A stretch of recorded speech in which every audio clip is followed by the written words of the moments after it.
Yeah, there's just all the cold air. There's going to be coughing. There will be some sniveling and not in the whining kind of way. Colleen Bertino, Kelly Guest here, along with Fred the studio dog. Good frozen morning to you. Oh God, yeah. I mean, it was so funny. I remember last week we opened the show and you said, I think winter just got here about an hour and a half ago, and it's here. Oh yeah, I got here with a vengeance. Although now it looks like Christmas. I mean, and I feel, and I know that some people are here and they don't want to be in Minnesota and they got stuck here. Like my dad was someone that got stuck here and he was an East Coast guy. New Jersey, right? New Jersey, yeah. Okay. But for the most part, it's just, if you can't leave and you're stuck here, just zip it. It's winter. It's Minnesota. We'll deal with it. There are times, when we get like when we're in like the third week of minus, or I might get, where my knuckles are actually bleeding from the cold. Yeah. It takes at least that much before I'm going to get crabby. Before you get a little crabby. But I've lived here since I was 7. I have appropriate gear. Yeah. I am warm. It is doing fine. And when I got home on Sunday from the seminar, my daughter's boyfriend had shoveled a walk. That's sweet. So that is so He's the keeper. Awesome. He's the keeper, that one. Wow. Yeah. So the snow was pretty though. I mean, it was a good one. Did you get stuck in it or anything? No. And it put me I suddenly realized, because I have new cats, I've mentioned that. And so there were no Christmas forest because I put up a zillion trees. Oh, that's right. Are you bummed a little bit about that this year? Because it occurred to me, I haven't done any shopping because normally I start this crap like in November, because if it takes so long to put up, I'm going to enjoy it. Yeah. You know what I mean? Yeah. And so I'm like, I haven't done any shopping. I mean, nothing. Really? And I'm like, it is 14 days before Christmas. I have to do so. I'm usually like done I'm one of those weird people that can be done like the first week in November. Okay. I have done nothing. Well, it's retail, and I used to have to do a little bit more hands-on stuff, but we got a full crew in the warehouse and all that, so I'm not doing as much. And I'm like, oh my God. So I did. I finally got a few things done, but not having the trees up. It sort of retarded your progress. I mean, even though I can look to my right if I'm sitting on my sofa and see that I've decorated the porch, I put trees outdoors. Okay. But they're not in the house. Yeah. Do you think by next year, because I know you really get into this, obviously somebody who has so many Christmas trees, do you think that the panda and the puma will be prime time ready by next year? I hope so. Maybe we'll start with like a tree. Okay. And see how it goes. But it's just, like I said, when I took the trees out to put on the porch, I had them on the floor in the dining room, small house, so dining room, living room was sort of all one big rectangular room. I turned around to grab the scissors so I could cut that plastic rope that you always think you can pull apart, but you can't, so then you try every time. This time I'll be able to snap it. No. So I get the scissors. It is unboxed on the floor, less than 30 seconds. The cats were nowhere around when I was doing this. I turned back around, and Panda is chewing on one of the branches that's sticking out of the bubble wrap. Nice. So I'm like, it's been confirmed. Not putting up the trees inside was a good idea. Yeah, but for sure. There's so many hilarious videos circulating on Facebook about cats and trees right now. Someone sent me a compilation video of just all sorts of random cats destroying Christmas trees. It's fabulous. It's especially if you're, in a bad mood, that'll turn you around. Definitely. So, couple quick housekeeping announcements. I was just talking to Colleen before we fired up here today. We have got quite the January on the books coming up. We've got an interesting thing, and we've had some amazing guests. And I really can't think of one that I wouldn't want back, right? No. So, but we had Callie Matsuhashi, which we'd like to get her back too. But Alex Ian Toffee is a very interesting type of therapist who deals with trans and homosexuality issues as well as hearing impairment. So I can't wait to ask him how that fits into the rest of everything. But he's got it looks like a very empathetic practice. So fascinating, right? And so he's going to come in on January 3rd. And it was kind of a big deal because he sees patients, normally, and I had to get him to book ahead. Then we've got Ducky Doolittle coming up in January. Talk a little bit about Ducky. Well, Ducky is a native Minnesotan. She is a blogger, a writer, a reviewer. She has done a ton of things in the sexual health industry and the sex industry in general. And she's definitely an advocate for healthy, positive sex education and just the process of, being a healthy sexual person.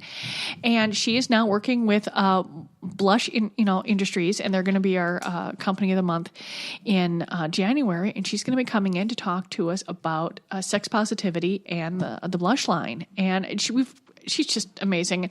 And she gets us in Minnesota because she is Minnesotan. Oh, yeah. Well, and you know what? She's even fun on email. So I can't wait to talk to her. I've never met her. So she's going to be on the 10th. Mm-hmm. So she'll be reaching out to us from the East Coast. We'll have her. So I'm really excited about that.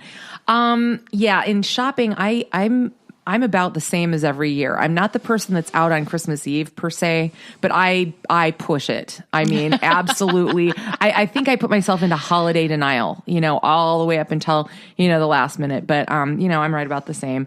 And I'm kind of cracking up though. I mean, when I first saw this, I'm like, is this thing for real? And it is. So there's a gift out there that's not what it sounds like. The Pony Up Daddy. What do you think that might be? Just out of curiosity. Well, any thoughts? Considering the fact amount of pony play stuff that is popular out there, that's sort of where my brain's going to go. It's probably not, maybe the the bronies. I don't think it has to do with those guys, the adult guys that like the My Little Pony things. Nope. So no, it's in fact it has nothing to do with sex whatsoever. Oh, okay. This is an actual saddle to put on a human, in this case, a dad, to give your kids pony rides. So it goes around the man's midsection. I am not kidding. There's a video. We have a link to it. And the website is ponyupdaddy.com. You know darned well that's going to get co-opted by certain folks. Oh, I know. But the video is of these little kids. But one of the review, hysterical. These days, kids are so spoiled. In my day, I had to ride bareback. So I have to admit, sometimes the reviews are the best things about products. They can be. This person is clearly bitter, who probably was raised in the same type of death-type trap stroller that you and I had, with, perfect for finger smushing, without seatbelts, and absolutely no cushion whatsoever. Remember, it was like cardboard with vinyl around ours. Yeah, remember? I'm assuming I was in a stroller at one point, but I do think about, I look at some of the stuff out there, and it's only been, it's been 15 years since I've had a stroller for my kid. And I think I go, oh yeah, that was a little bit of work to, it's not like one button push things. And then they're ridiculous. They've got multiple cup holders, for fuck's sake. Now, I have to admit, I might have liked a cup holder because there was a kid was always thirsty. Yeah. And she was always flinging that damn sippy cup. Was she really? Oh, yeah. What does this do? Whee! I'm like, oh, jeez. That's awesome. Now she has a boyfriend. Mm-hmm. Driver's license yet? No license yet. Okay. But yeah, I've got to get her out in these roads now so we can get some winter driving in. Yeah.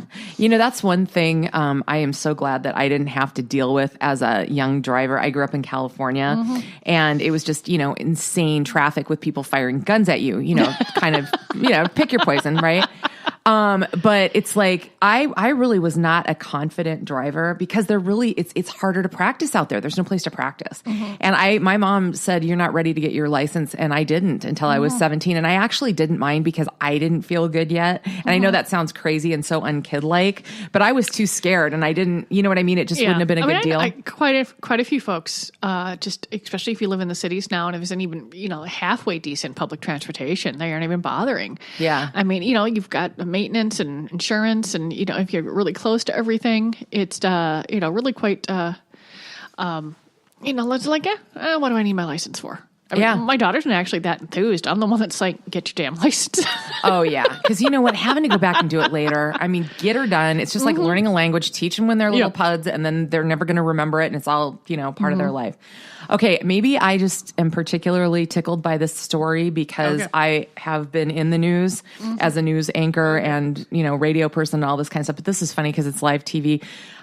Title on this story, Colleen, is Beaver Mayhem. Okay. Is that the little critter that got in? Well, it's Tulsa, Oklahoma TV station. Oh, okay. And they were talking about this whole, there was a beaver that vandalized a place that was selling fake Christmas trees. Okay. Did you see this? Did you see the anchor lose it? Like pee her pants? I didn't see that particular version of the story, but I did see the video of the beaver that got into the store. Yeah. And it's a wild animal in a store, but a beaver just randomly knocking over crap that happened to be artificial Christmas trees is hilarious. Oh, it's. And I'm just like, and I'm like, it could have been an opossum could have gotten in and done the same thing. But I mean, it's beaver, and it's funnier, and I don't care how old I am. It's funny. Okay. It's beaver. It is. Mm-hmm. It is. And the whole thing is just, you can't make it up, right? No. But these two anchors, I swear to God, you got to watch this. And we'll have a link onto... I haven't seen this one. Oh, it's so funny. We'll have a link on the Great Northern Sexcast Facebook page. But it's Tania Wright and Daniel Wynn. And one of them said, well, the beavers I've seen are bigger and they don't look as friendly. So I don't know, maybe I've seen my beavers in the wrong place. Well, and the other one is, the guy's like, he realizes he's gotten himself into like verbal trouble. Yeah. And then he can't stop and he just keeps digging it deeper. And she just can't. I mean, she's in tears. She's laughing so hard. You got to watch this. It's great. Oh, that's going to make the end of the year and maybe the next, 10 years station video, isn't it? Oh, God. Mm-hmm. I mean, and it's one of those things. And you know what's so sad? It's really sad about this stuff is that the FCC rules are written in such a way that some troll can really get these people and the station into so much trouble. They can lose jobs. They can pull licenses that would lose a whole bunch of people's jobs. And it's like, come on. I mean, this is funny. I mean, I don't think this one pushes the line. No. But, there's been other ones that they've gotten in serious trouble. And it's like, God, have a fucking sense of humor, people. Really? Florida. Florida has been so quiet lately. I think, I'm not sure. Maybe, everybody needs a little break. Maybe this is maybe when Floridians go on vacation to other places. Oh, right on. Okay, I don't know. I'm just getting back because of the cold weather. Yeah, they all, they were in their northern homes, and now they have, returned back to Florida, or they, going through there. That's all. That's actually. I'm just going with it. That is a seriously good, good take on this. And I'm looking for my Florida gal. Basically, oh my God, she gets arrested for DUI. So that sets the stage for this. She's dropped her pants and she was topless. Actually, that's what originally. Well, that's the first thing was the boobies were out. Okay. The boobs were out. Yeah. Drunk and topless Florida woman crashed her car and then offered sex to a cop while biting her lip and moaning at him. Called him the sexiest thing she's ever seen. He didn't fall for it. Yeah. So unfortunately, 30-year-old Jamie Schmoody did get arrested and her pants were down too. Oh, yeah. Someone, does it by any chance say what her blood alcohol content was? At what point? No. This sounds like someone that's at least 2-3 times over the legal limit. I'm actually surprised that folks can get like out of a driveway or more than 10 feet. And I'm really glad that no one else was injured and that she had the wherewithal to like pull over. See, that's what I get. I mean, how do that you don't have enough sense to not get behind the wheel, but you do notice when a cop's pulling you over. I mean, not that I ever want to, test this concept. Not going to happen. But I've been thinking about this. I'm like, at least they didn't like pull over, not notice. I mean, at one point they do something kicks in and they do pull over. Yeah. At least that has been so ingrained that they at least do that. And get, somehow, something kicks in. Every week, Colleen, I wait to see what kind of take you're going to have and what special insight. Yeah. Because honestly, who else thinks of, hey, maybe the Floridians are just getting back from vacation? I don't. Of course they are. Well, think about it. I know. Most of them are in the service industry. It's slow in fall. Everyone's back to school. That's probably when they all go on vacation. I know, but see, I didn't think of that. Okay. I don't know who else would have. That's why it's funny. This is why I don't see like scary movies and angsty movies and crap like that. Because my brain takes a little piece of information and then it goes with it. Oh, speaking of movies, I've been dying to tell you this. Okay. Completely off the subject, but Saturday night, Carl and I we just weren't in the mood for anything. We couldn't figure out what we wanted to watch, so we watched Minions. Laughed our asses off. Have not seen, I know who they are. I've seen them on the TV commercials, but I have not seen Despicable Me. But we saw the Minion movie. Saw the Minions. So it's a good, so in other words, I'm going to take it from you that it's a good standalone movie. The one does not need to see the Despicable series. No, they, to get with the Minions. They sort of set up the because it's a prequel. Yeah. But you've seen it, right, Colleen? No, I have not seen it. Oh my God, you've got to watch it. If you want to giggle, and if you're in a shitty mood, if the holidays or anything's getting you down, watch this movie. I did have my picture taken with a Minion when you when did? we were at Universal Studios, because we were wandering around, and I hear some weird noises, and mind you, I didn't notice there was like a 7-foot Minion standing next to me, and and I glanced to my left, and there's and I'm like, oh my God. And I'm like, hold on a moment. And I yell at my daughter across the gift store, and she just shrugs because she's a teenager. Oh God, and it's my mother. And I'm like, come over now and take a picture, or I'll keep yelling. Did she obey? And so we got our picture with the Minion. That's awesome. Because there weren't that many, I don't know, there weren't that many people there. Maybe people were afraid of the very large Minion or whatever it was. But I'm like, I'm going to have a picture with the Minion. Why wouldn't you? I would. They're awesome. Well, and I'll tell you, especially adults, how they did the genius of the writing in movies like this, where they do it on multi-levels. Yep. Okay. Mm-hmm. But the genius of this movie, in addition to the rest of the genius, is that it's set in the late 60s. So all of the music, and it's set in England. So all of the music is British. It's the Who, it's the Kinks. So they created the Minions. So when you're thinking about the glory era of the spy movies. Yeah, because of course you've got your Sandra Bullock voicing the villainess, and then John Hamm is also it's just. Do you know where I saw John Hamm the other day? What? No. I'm binge watching Gilmore Girls. Was he in there? And he has like a one episode where he's a guest. Really? He's a guest person, and he's not even he's not famous yet. Oh, cute. So then I started Googling famous people that were in Gilmore Girls before they were famous, because came out. Yeah. Like, oh my God. That's awesome. And I'm just like, he actually, I think he needed a couple more years to actually age into his good looks. He was just average good looking at the time. Yeah. Yeah. It's an interesting, he's a funny voice actor in here. So anyway, highly recommend the Minions. Okay. All right. So, totally took a kid's movie turn in the sex show. Sorry about that. Funnier than shit, though. Well, they do look like bullet vibes. They do. Or butt plugs. So Safe Sex in Austin, Texas. Okay. Austin is the one part of Texas that I've been told that I need to go visit, which I have not. Oh, it's fabulous. South by Southwest, you'll freak. So the Austin Health Department workers were trying to promote condom usage and STD awareness and things of that. So they took out these cute little gift bags full of condoms and safe sex information and hung them from trees in a park, like decorating trees with stuff, right? Which actually this time of year kind of seems pretty funny.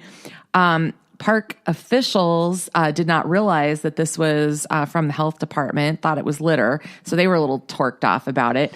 And they don't know exactly how many bags of lube, condoms, and info were all around the park. However, it was not an official initiative, and staff was reprimanded.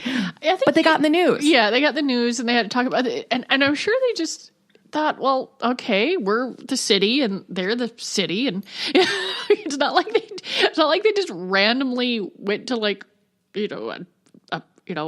private park or something of such a thing.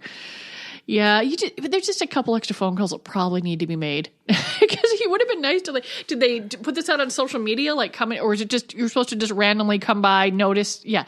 Well, this is at a park. It's a park called Walnut Creek Park that does have restrooms that are sort of known for meeting, people hookups. Mm-hmm. So it makes perfect sense to me that they would put it there, because they're hitting the exact audience that probably needs to hear it most. I think a basket in the bathroom probably would have been a little bit more quick to the point, in addition to maybe or something like that. But possibly a heads up would have been useful, because then maybe you would have gotten to the people that you wanted it to get to. versus just, I don't know. I don't know. Quite honestly, if they did get in trouble, as long as nobody got fired, I actually think it was brilliant because now everybody's talking about it. Yeah. And they got far more traction off of it. Oh, there is that. Than they would have. Better to ask for forgiveness than permission. Exactly. Yeah. And in this particular case, I think that was a fun move. Okay. So we've talked about this before, I know. The Ask a Porn Star series. It's Wood Rocket. It's online and it's good. It's funny. I mean, some of them, this show could actually really, work itself into being something. It's got legs. It really kind of does. But this time, they wanted, to ask them, I shouldn't be laughing because this is a raw topic for a lot of people, but they asked the porn stars what they would do if they were elected president. Okay. And so Leia Falcon said, well, quite honestly, I would like to make America great again for cats. And she goes through all of the feline issues and shelters and things of that nation, that would be nature. That would be her absolute platform. So that one's kind of funny, but, it gives her a chance to give a platform to something that obviously means something to her. Georgia Jones said, well, I'm constitutionally unfit to hold the office. And what she meant by that is she's like, no, I couldn't handle it. It's just not for me. And I think that is one of the most honest answers and kind of an intelligent one. And so there's a whole host of this. We've got the tape, the clip to it, or the link to it rather, that will go up on the Facebook page. But some of them are pretty thoughtful. And it's really hilarious to go into this industry and post a general topic kind of question and let them go. So in other words, some of them prove that they actually know the difference between the three branches of government and all that sort of stuff. They did. So, and hey, I posit that a lot of people that are in that industry have a very, pragmatic attitude about it. Yeah. And generally, honestly, some of it's humor, because we all know that the funniest person in the room is probably the most intelligent. Yeah. You need brains for that. But if you're performing in any sort of way, you sort of need to have some sort of knowledge of the outside world so that you know what you're doing. Right. And it doesn't make any difference whether you're filming a commercial or a movie or this or that. You need to be semi-aware of what's going on. Yeah. And I think this, the same thing happens, in whether, like I said, whatever you're filming. So, yeah.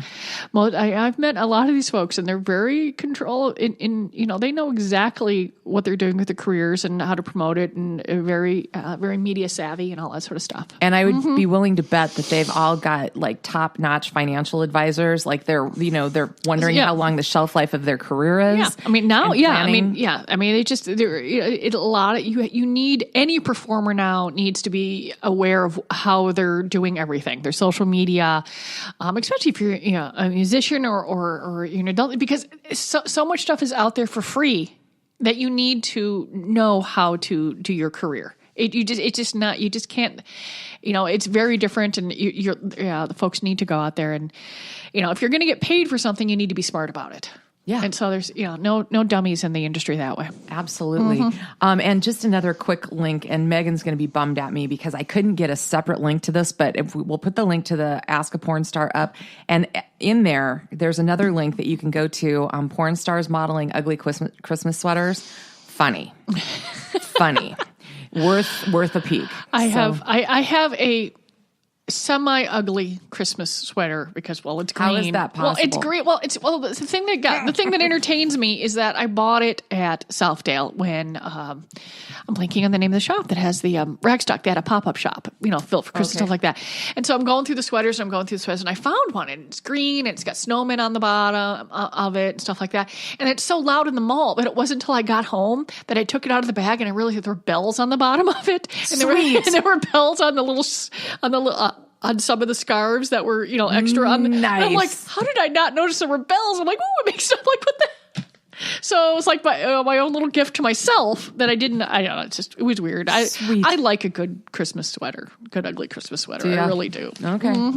Yep. I think we got to find a new shtick though, because now that everybody's doing that, it's not funny anymore. Pornhub has come out with their Christmas ad. I don't know. Do you remember the one from last year where it was the grandson hugging his old grandfather, who's all, he gets all teary because his grandson had bought him a porn subscription. That was last year's. So it's kind of funny. And that one's, the clip of that is there too, at the link that we'll post. But this year's ad is called Silent Night, Lonely Night. And basically all the characters are getting stranded. Like somebody misses a train to go home. Oh, okay. You've got the cleaning lady that's in the building all by herself. And you know, all these different people who one by one discover porn. Yeah. To go. Well, I've been looking at, there's been one Christmas ad that stuck out for me because I realized, you know, why it was so, have you seen the Crate and Barrel Christmas ad? Details. I'm not sure. Okay. The thing is grandma's new boyfriend is vegan.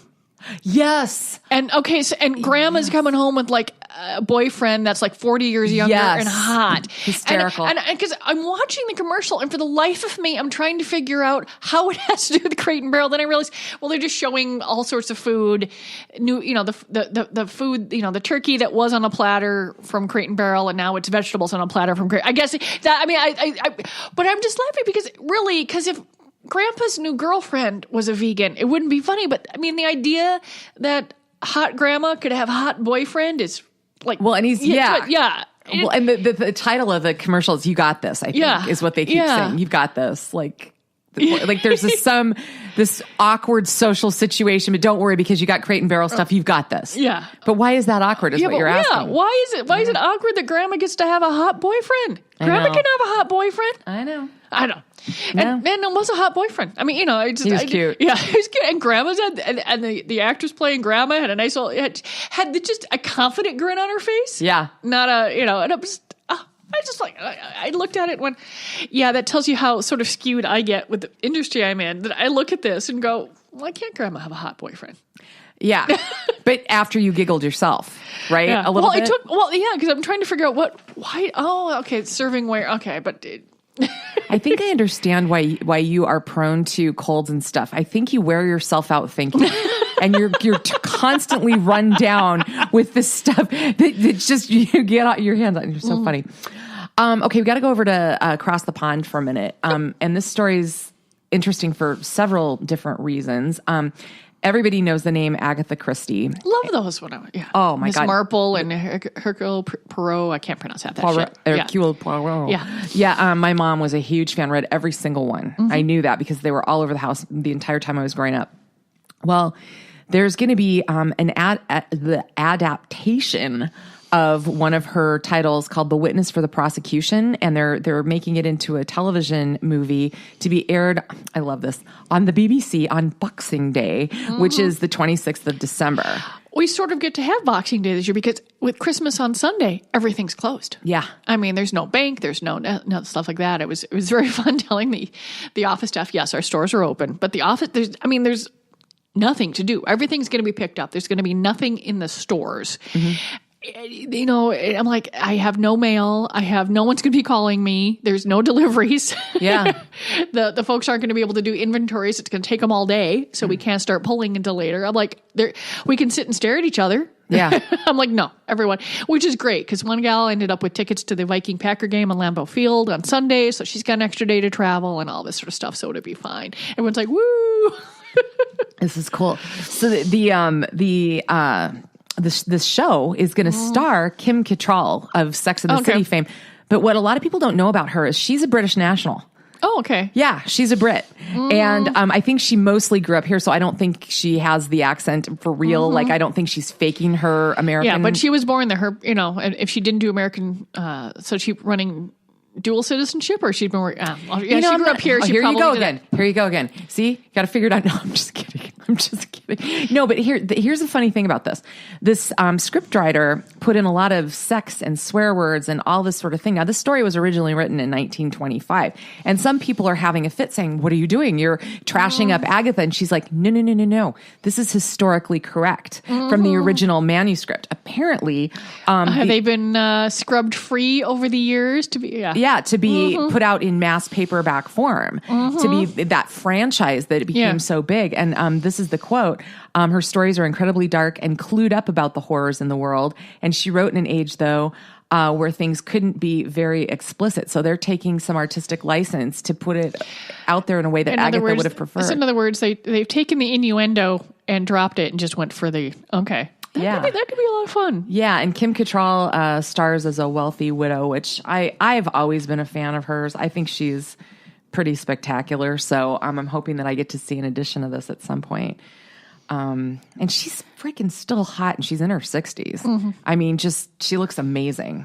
No, I'm looking forward. I mean, my mom's 76, and she doesn't look 76, so I figure I look a lot like her. So this is pretty awesome. Yeah. And then I get like my dad's, slightly more olive skin. But I got both of their really great silver hair. So I am not, I really don't have a problem with this old stuff. Yeah, no. And besides, old is always 20 years older than you are. So it just keeps pushing. Right? That's my philosophy. Right? See, that's funny. That's awesome. That's awesome. Okay. So, so this is weird. I accidentally, I've got my little, here we go. If you guys understood the amount of stories that are compiled, and I pasted something inside of something else, and I had trouble finding it. Okay. So remaining in Britain, I found this. Okay. I bumbled across this, and I thought it was so funny. This is actually like sort of like a money expert for a newspaper over there. Okay. The Financial Times. Okay. Mm-hmm. Not a small little rag over there. So there's this guy that dispenses advice, and so this guy wrote in to Tony Hetherington. Oh yeah, isn't that great? Too much more British than Tony that. Hetherington. It wasn't Anthony Hetherington. Yeah, okay. Right. So this guy wrote in PD. Long story short, he got this mobile phone text saying, "Free message. You are subscribed to For Your Eyes Only." Until you send text stop. So basically it was a mobile digital porn service that took over his phone, got into his phone somehow, and said, you're going to be charged £3 a week for this until you text stop. So the guy texted stop and got charged for that. Mm-hmm. So he's like trying to find an ombudsman, if you will, to help him with this. And he goes on in his whole letter about saying a young lady said I would be contacted within 3 days, but this did not happen. So this guy is just hysterical because he's being charged for porn that came to his phone. And so he writes in for financial advice. And we've got to put this up. And they have put it, I mean, you used to be able to call phone companies and say, take this charge off, but they've gotten out of that business. So now you've got to get a hold of the company to say, turn it off. And it's really tough. And I didn't realize that and if you've got something's got to be changed there. Cause that was, my daughter got a hold of my phone when she was younger and didn't realize that she was, hitting yes, pay, like extra coins on a game or something. Oh, okay. Yeah. And so I was like, why is this on here? I didn't allow any of this stuff. And so I was able to put blocks on my phone. Yeah. And then it got to the point where then a few other times something got hit accidentally, and I called the phone company, like, we don't do that anymore. You have to call the company. And I'm like, because the number comes up on your bill, and you just can't. And if you can't get a hold of someone, most of them were electronic. You could just hit a button and stuff like that. But I can see if someone wasn't reputable. Yeah, this could be tough. Well, and Mr. Hetherington has a lengthy description of the history and where to get a form to get this taken care of, and it's going to save the day. But you've got to read about this. They're talking about porn and the response in typical polite, over British speak. We'll put it up on the page, but it is something to kind of be aware of. And the one company that he cites in his response to this gentleman was fined £90,000 for unscrupulous behavior of this type. So just kind of a little public service announcement. And it's funny because it's so polite and British.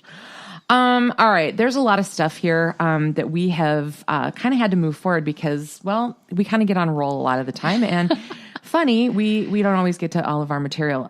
So there's, do you want to talk about the toy first? Because I was just dicking around with you because I'm shoving my hand. Why don't you do that? Because we're going to talk about boobs, and I noticed today that you don't have cleavage out. So no, it's too damn cold. It was like -5 out. Okay, there are no cleavage on -5 days. No, fair enough. I did bring something, and I'm going to hit a live thing here because we've got a company of the month or a product of the month, which is from the Rabbit Company. And they've got a whole bunch of new things in. And one of the things that we bring in for the holiday season is some extra sparkly things. And what I've got in today is the Pocket Rabbit. I was going through there.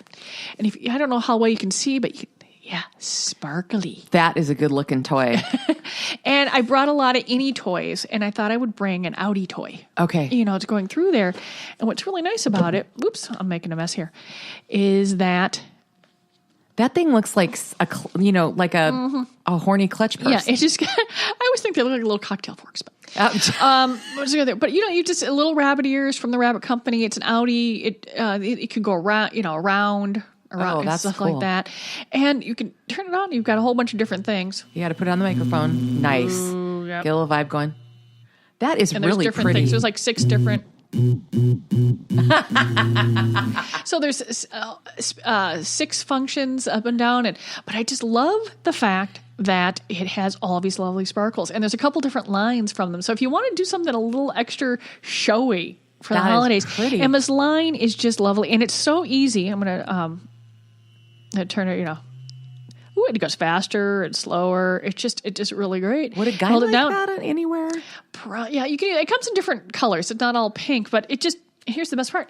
Here's how you charge it. Neat. You can plug it right into your computer. Mm-hmm. Sweet.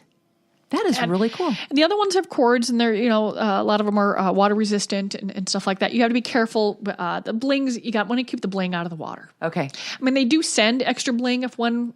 Oh, do they really? Stuff like that. Yeah, there's a little packet of bling in here. That is. What does that retail for, Colleen? This is $129.95. That is a cool looking toy. And here's the and if you're traveling, it's small, whatever. If you hold these down, you can put a travel lock on it. You hold both the plus and the minus down. So you don't buzz the TSA? Uh-huh. It won't accidentally. And all of them have the travel lock on it. Brilliant. And I thought that was spectacular. And it was just so sparkly. And we spent the last couple of weeks setting up rabbit displays in 2 stores. And they sent a whole bunch of different, the Burnsville and Coon Rapids stores. And they sent a whole bunch of different items. But a whole bunch of bling covered items. It's just lovely. And it's just all sparkly. And I just loved it. And I really love sparkle. I know you do. I wanted to show it off. And it's one of the few sparkly things that we actually do really well with. That would make a great bachelorette gift, or even a shower gift. Yeah, I mean, just like I said, the other versions, the other rabbits, that with the extra attachments and the more phallic shape. I mean, they exist too. But I just thought this was nice because a lot of times people get sort of intimidated by a larger vibrator. Yeah, and this is just a lovely way to start. And they come 70% charged. It only took about another half hour for it to be completely charged. When I had it on the computer this morning, it's going to last an hour on a full charge, and I just absolutely. The company is spectacular. They're coming out with just some gorgeous items, and I'm very proud to say that we carry them, that we're able to get these displays in, that we're able to have expanded, lines. And like I said, I'm not going to bring something in that I just don't find really exciting. And these came in, and I'm like, ooh, sparkly. And I mean, they come in non-sparkle versions too, of course. So you don't want that. So that's the special one. But this is, we tend to get the sparkly stuff in for the Christmas and Valentine's seasons. That is fantastic. I love it. So very cool. So check it out, and in the stores. It's just lovely. Yeah, I turned it off. Okay. Yeah, I was going through so there. We're done. So but I just showed, wanted to show it off a little bit. There wasn't, there's not a lot to show on, this one, like I can bend it and different things, but just to show off the sparkle. You can talk about the sparkle, but it's better to show off the sparkle. Oh, and I'm sorry, that's a really good looking piece right there. Mm-hmm. Speaking of pieces, this is an actual study, guys, from the Journal of Evolution and Human Behavior. The age-old question, why do guys like boobs? This article is actually called, Men's Preferences for Women's Breast Size and Shape in 4 Cultures. Boobies! Yeah, boob review is what it should basically be. So the researchers, both male and female, said it's shape, really not size, that the male brain actually considers when appraising a breast's attractiveness. It's kind of interesting, don't you think? And it really kind of runs afoul of the Western thinking that bigger is better. Yeah, I was about to say, I mean, I know a lot of different folks that are boob folks, but they don't, but I've seen them sort of be attracted to a lot of different boobs. It wasn't all about the large. Yeah. Okay. Right. Yeah, absolutely not. But they wanted to dive deeper into this, so to speak. And the big burning question is, why would scientists even be looking at this? And the premise seems kind of frivolous, but they said that it sheds light on the evolutionary basis of the male obsession with boobs. They're saying that first and foremost, it's an indicator of what fertility, residual fertility. And that is something that is picked up on by men at the cellular level, is what they set out to prove, which makes sense. Yeah, I mean, pretty much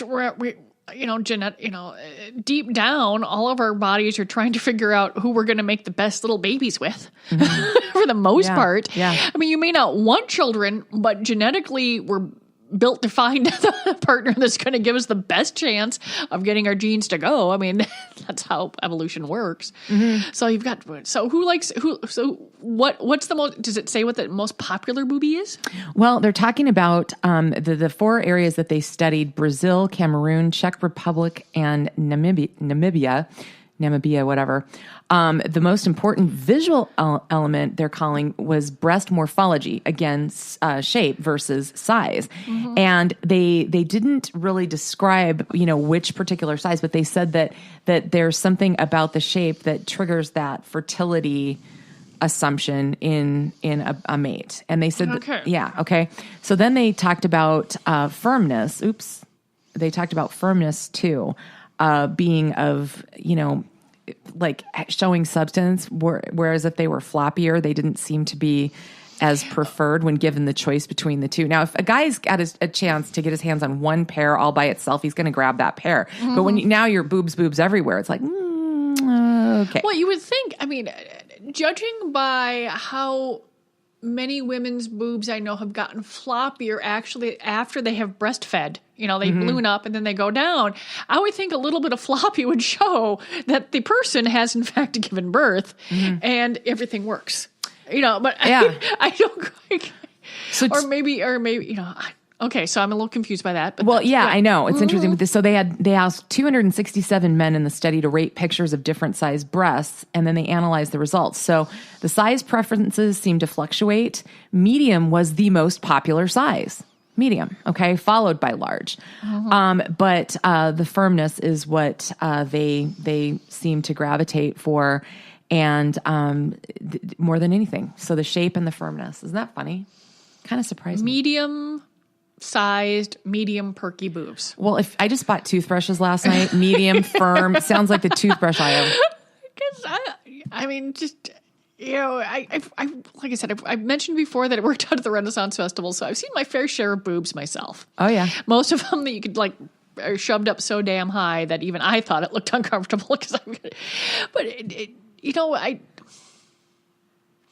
I guess so this was all 4 cultures, it all boiled down to medium boobs. Yeah, we'll put the medium firm boobs. Okay, I will put it up on the Facebook page, and you can read it for yourself. I mean, there's a lot more to it than we can really get into because it's long and very scientific sounding, but I thought that was interesting. Medium firm boobs, not just the big giant gazongas that seem to be, so popular.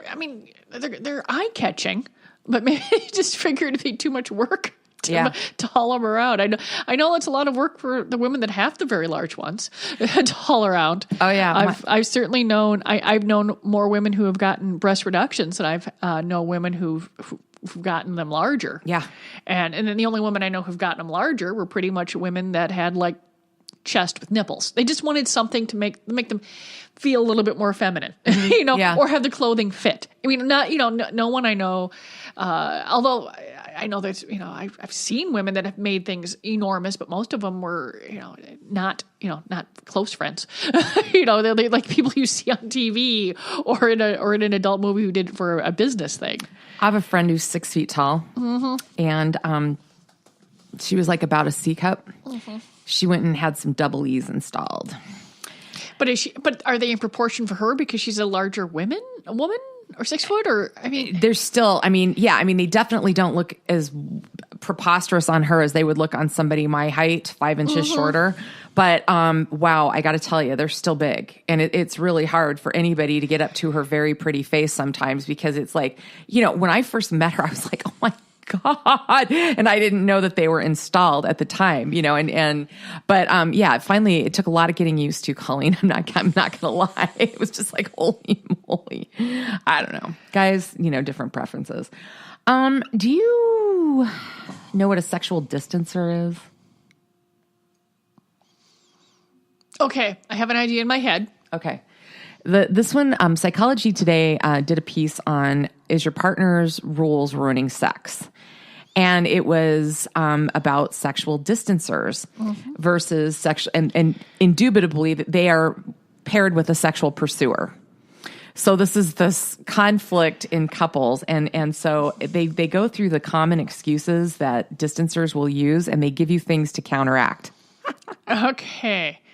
So in other words, would a sexual distancer be a name for someone who simply doesn't have the same sex drive as you? In this particular, the same libido, the same. I mean, people have different needs for sex. Actually, this has to do with control, according to this article. Oh, okay. Okay. Yeah. And it can be any number of unconscious purposes, according to Psychology Today, enhancing their own self-image, controlling everything, reducing the risk of feeling out of control, and limiting unwelcome intensity, which kind of goes to what you were just saying, I think.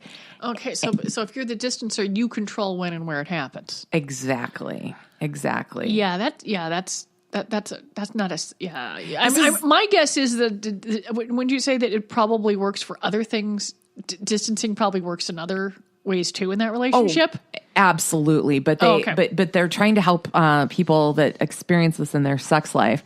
And so the top one is not while the kids are awake.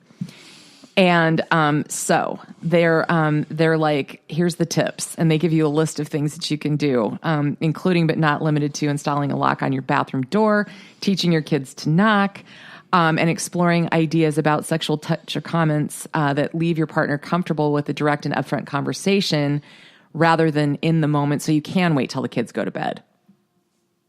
Thoughts? Okay. Yeah, I mean, I can... See that? I think it's a cop-out. Yeah. Well, the kids are awake. Well, okay, I just installed the lock on the door. I don't think that's going to solve this particular problem, in my opinion. No, they can still hear it. Yeah, I mean, you need... whether someone's comfortable being heard or not heard, or, they need more, or if they're fine with a quickie in the bathroom. I mean, it just, I think it's more to do probably with how they perceive sex. I mean, they probably haven't told their kids anything about or demonstrated. Let me see if I get the word right. Just they probably use funny names for body parts and stuff like that. Mm-hmm. The whole thing. There's probably a lot more there. Mm-hmm. When you're doing the kids thing, it's worrying about that. Absolutely. Mm-hmm. The next one kind of tickles me. No sex on a full stomach. And they're saying, look, have you ever gone out for a date night? And then you're all excited and you have this nice evening, nice dinner, and one partner says, yeah, I'm too full to have sex. I'm like, wow, okay. You know what? That actually, I'm sure that's probably pretty common. So they're sitting there saying, here, why don't you have sex before you go out? I thought that was great. No, that is perfect. Because if you've got some time and you want to do this, if you're going out for a nice place and you are going to eat, you really are full. I mean, you're just like, so take care of it, and then you can come home and you can take a little nap, and then when you wake, you wake up, or if you sit around, you watch a movie, and then everything can digest, and then you can do it again. Yep. Yep. I love it. The next one is no sex with the lights on, and that, they go into depth about that being, image issues and different things. So they suggest you start with candlelight, having sex in the morning when guys they are almost predisposed to having it right then and there. And then make sure you do positive reinforcement, which I think is absolutely true. Oh yeah. Sex, because it's not like you're just rolling over. I mean, I suppose some people are, but first of all, you got to pee. And then while you're getting up, you got to wash your hands, brush your teeth, and then you can run, then you can get back into bed and go for it. Yeah. I have to brush my teeth. Oh yeah. I'm like, no, until I brush my teeth. And then there's one called no sexual positions or acts like that. They put it in italics, which that is pretty much all we talk about around here. So I could, that's definitely I mean, I can see the cogs turning. Well, I'm just, it's a lot of things we talked before, and they've given it this lovely little name, sexual distancer. But, I suppose if, someone throws these all out at one time, you've got a much larger communication problem than you have. Oh, yeah. than anything else. Yeah. But, I mean, all of these, on the surface here and there, none of them's all that unusual. But if it's constant, I can see where we'd have a problem. But if you had one of these, I can see some of these tips. There is some pretty good advice in here. Yeah. And there's a lot more background as to why this person might be doing this too than what I'm saying right now. So you can read the article. But I one of the tips in the 3 that they gave was don't insist on complete acceptance of your idea right away. Yeah. That goes kind of to our consent thing. Yeah. You don't just spring something on someone. There's not an advice columnist in this world or a sex therapist in this world that isn't going to say that if there's something you're looking for that you don't bring it up during the time. You speak about it at another time about, let's check in. How are things going? I really enjoyed this.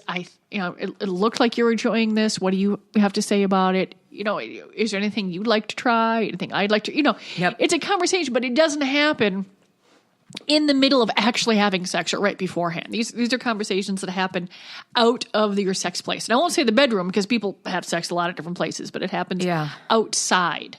Yeah. Of the sex things, like you never want, the being nude and being, you need to have the conversation someplace else. Yes. Preferably with clothes on. Yes. Yeah. I think that's really smart. I love this. Love, love, love. McGill University in Canada. Thank you very much. They did a study, and long story short, it's a great reason to have more sex. It may strengthen your hippocampus. And I love the hippocampus. What the hell is the hippocampus? It's a part of your brain. Well, I know that, but and honestly, what the hell is the hippocampus? I would choose the brain. I knew that, but other than that, not an effing clue. It's the part that's associated with memory. So maybe I do know what the hell it is, but I just don't remember. You don't remember. Yeah. Okay. So the study, that's awesome, revealed that women who have more penis in vagina in intercourse remembered more words when given a verbal recognition test for words like hippocampus, Colleen, then, but it didn't do anything to help them remember faces better. So it's not going to help you at a cocktail party, but it can fucking help you when you're trying to write shit. Yeah. Or debate. It would be lovely. Well, my friends and I do joke about, we'll come up, we're doing a post or we'll be in a conversation and a big word like, that's a nickel word. Drink, that's a drinking word. Yeah, that's a drinking word. We have just sometimes when a big ass word shows up in a conversation, and we're using like, well, this is just the appropriate word. It just happens to be really sort of fancy. And then there'll be like a post and then there'll just be one comment under it that just says drink. Cause we know that there's been a big fancy word here. I've seen that on your feed and I'm like, what are they talking about? All of a sudden it's like, that took a left turn. I get it now. No, it's a good. Let's see. I have several friends that are librarians. Almost all of them have masters. A few have PhDs. Oh, occasionally a fancy ass word shows up. That's awesome. That is awesome. Oh, I think the study's really interesting. And unlike some of the scientifically based articles that we discuss and come across or whatever, this one's actually fun to read. So the link will be up. And plus, I love the hippocampus. Hippocampus. Yeah. And it makes me want to sing the hippopotamus will do for Christmas. Yeah. I think we're done. What do you think? I think we should shut her down. I've been listening to a lot of. Do you know that we were talking about that "Baby It's Cold Outside" song? Yes. And there's been a lot of stuff going on. And the one thing we didn't bring up is you got to realize the context that it was built in. Originally sung in and all that sort of stuff. Where possibly these two wanted to do it, but they couldn't. Right. So you've got that. But then I'm flipping around and there's like, I've got the satellite radio, right? And you've got the sort of the more poppy, modern music. And then you've got the more traditional. And by the way, the Carpenters were played on both stations. Nice. But Seth MacFarlane has been, his songs, he does like old school singing. I did not know this guy sang. Huh. And he does a version of it and a couple of other things. And I'm like, It's just, I'm like, I mean, the guy that does all these raunchy ass cartoons and does all this stuff has an amazing voice. And he was singing Baby It's Cold Outside and a couple other ones. And I looked over and it's not Andy Williams or anything or Bing Crosby or this or that. It's Seth MacFarlane. I did not know he sang. That's cool. It I was didn't pretty either. awesome. I did not know that either. That is, yeah. But check out if you don't know what we're talking about, which half the time we don't either, is from last week. A Minneapolis couple rewrote the words to "Baby It's Cold Outside" because if you do look at them in the literal sense, it's kind of date rape. So and captivity in the modern sense too. Yeah, I mean, when it was written, I mean, maybe they wanted to, but society wouldn't allow her to stay over. You know, Exactly. so there's context. But if you just look at the lyrics now, yeah, they're pretty creepy. Pretty creepy. So look for that. And apparently it was conceived, the consent version of Baby It's Cold Outside, over some pomegranate LaCroix water. So on that note, we got 2 more Christmas shows. We got a killer, kick-ass slate of guests coming up for January. And when's the newsletter? Well, it'll be going out January 1st or January 2nd, because we've got a long weekend there. Okay, it's going through there. And so we've got, there's a...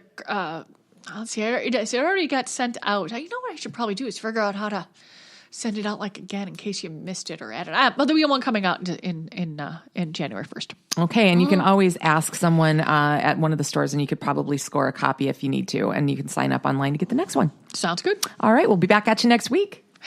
Merry Christmas.